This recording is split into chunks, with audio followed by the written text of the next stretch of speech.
أعوذ بالله من الشيطان الرجيم. I seek refuge with Allah from Satan the outcast. يحلفون بالله لكم ليرضوكم والله ورسوله أحق أن يرضوه إن كانوا مؤمنين.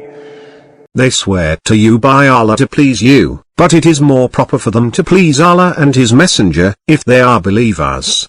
ألم يعلموا أنه من يحادد الله ورسوله فأن له نار جهنم خالدا فيها ذلك الخزي العظيم.